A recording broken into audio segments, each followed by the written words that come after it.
Dear student, आज हम लोग बाल कल्याण एवं स्वास्थ्य के संबंध में चर्चा करेंगे। मोटे तौर पर हम लोग स्वास्थ्य से ये समझते हैं कि हमारा शरीर स्वस्थ हो, परंतु जब हम साइकोलॉजी में आते हैं तो इसका जो दायरा है, इसका जो सीमा है वो बड़ा हो जाता है। स्वास्थ्य को विभिन्न विद्वानों ने अपने अपने तरह से परिभाषित किया है। तो अभी सबसे पहले हम लोग चर्चा करेंगे स्वास्थ्य से आप क्या समझते हैं और स्वास्थ्य की परिभाषा दीजिए तथा अर्थ स्पष्ट कीजिए। उत्तम स्वास्थ्य अपने आप में एक लक्ष्य है जिसे प्रत्येक व्यक्ति पाने का हर संभव प्रयास करता है। सदैव स्वस्थ तथा निरोग रहने की प्रवृत्ति ही मनुष्य को सुखी तथा प्रभावकारी जीवन व्यतीत करने में सहायक होती है। साथ साथ मनुष्य उत्तम स्वास्थ्य को पाकर ही परिवार, समाज तथा राष्ट्र के कल्याण, आर्थिक उन्नति एवं उत्थान में अपना नैतिक योगदान दे सकता है। मनुष्य में पूर्ण रूप से स्वस्थ रहने की लालसा होना नितांत स्वाभाविक एवं सार्वभौमिक है। अभी वर्तमान समय में सामान्यतः स्वास्थ्य सिर्फ चर्चा का ही विषय बनकर रह गई है तथा उस पर गंभीरता से क्रियात्मक कदम नहीं उठाए जा रहे हैं। व्यक्तिगत स्तर पर मनुष्य स्वास्थ्य की ओर ध्यान नहीं देता जब तक कि वह अस्वस्थ नहीं हो जाए। उसके लिए स्वास्थ्य से पहले संपत्ति, इज्जत, ज्ञान, शक्ति, सुरक्षा आदि पहलुओं का स्थान है। पिछले कुछ दशकों से निरंतर चले आ रहे इस रुख को दृष्टिगत करते हुए स्वास्थ्य को भी मौलिक अधिकार माना गया। सन 1977 में 30वीं विश्व स्वास्थ्य सभा में विश्व स्तर पर स्वास्थ्य प्राप्ति के लिए सन 2000 तक सभी के लिए स्वास्थ्य का नारा दिया गया। सन 2000 तक सभी के लिए स्वास्थ्य का नारा दिया गया। डिफिनेशन ऑफ हेल्थ, स्वास्थ्य की परिभाषा। वैसे तो स्वास्थ्य का शाब्दिक अर्थ है शरीर एवं मस्तिष्क का ऐसी अवस्था में होना जिससे वह सभी कार्य सुचारू रूप से कर सके। विश्व स्वास्थ्य संगठन WHO वर्ल्ड हेल्थ ऑर्गेनाइजेशन द्वारा दी गई परिभाषा के अनुसार शरीर को मात्र रोगों से बचाकर रखना अथवा आसक्त न होना ही स्वास्थ्य नहीं है, अपितु स्वास्थ्य से अभिप्राय संपूर्ण भौतिक, मानसिक एवं सामाजिक अवस्था में स्वस्थ रहने से है। स्वास्थ्य का अर्थ, मीनिंग ऑफ हेल्थ।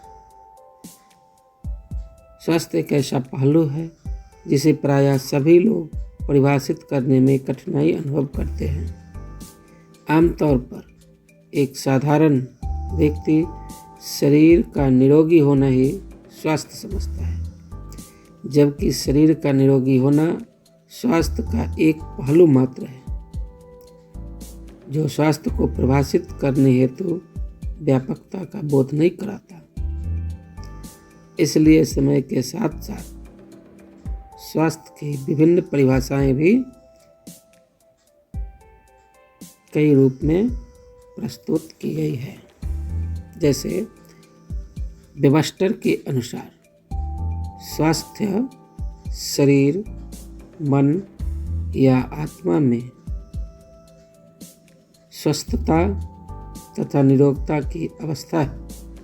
मुख्यतः यह शारीरिक रोग अथवा दर्द का अभाव है। वहीं J.S.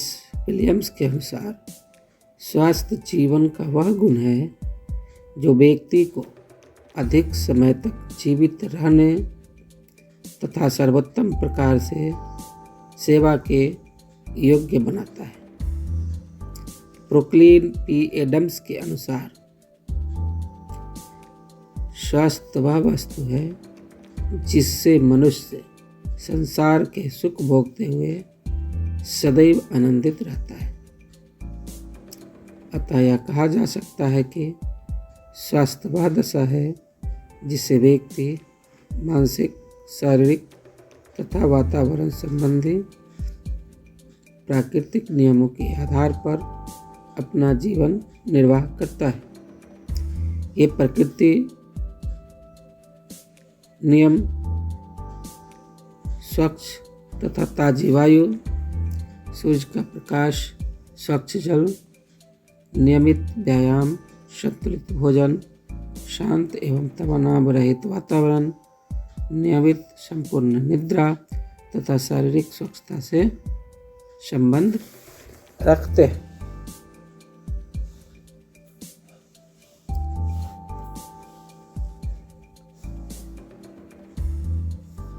स्वास्थ्य के बारे में बहुत सारी बातें बताई गई हैं, जिसे कोट करते हुए हम लोग अभी चर्चा करेंगे। पिछले कुछ वर्षों में स्वास्थ्य के क्षेत्र में जनमानस में व्यापक जागरूकता आ गई है। अब स्वास्थ्य में परिभाषाओं के अतिरिक्त कई आयाम जोड़े जा रहे हैं। इनमें से कुछ इस प्रकार है। स्वास्थ्य उत्पादन क्षमता का प्रतिबिंब है, न कि चिकित्सा पर किया गया व्यय। अर्थात कोई भी व्यक्ति अगर सही ढंग से अपना काम कर पा रहा है और अपनी योग्यता के अनुसार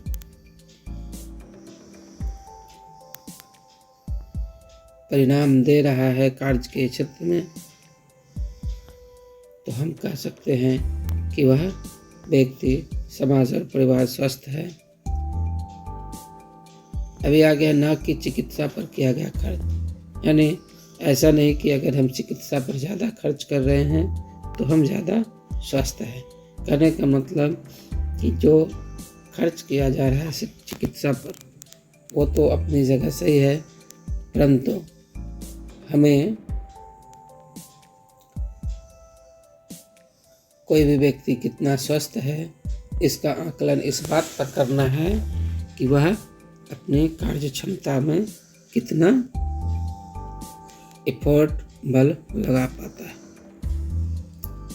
नंबर 2, स्वास्थ्य की रक्षा व्यक्तिगत, राष्ट्रीय तथा अंतर्राष्ट्रीय जिम्मेदारी है। यानी स्वास्थ्य बनाए रखना ये सिर्फ किसी एक व्यक्ति का काम नहीं है, इसकी जिम्मेदारी खुद की भी है, देश की भी है और अंतर्राष्ट्रीय समुदाय को भी है। नंबर 3, स्वस्थ मनुष्य का मौलिक अधिकार है। जैसा कि हमने देखा 1977 में स्वास्थ्य को मौलिक अधिकार का दर्जा प्राप्त है। नंबर 4, स्वास्थ्य रक्षा एक प्रमुख सामाजिक कर्तव्य है। यानी स्वास्थ्य की जिम्मेदारी जो है वो सामाजिक स्तर पर ही तय की गई है और हर लोगों को इसके लिए प्रयास करते रहना चाहिए और जहाँ तक संभव हो स्वस्थ रहने के लिए सहयोग करना चाहिए।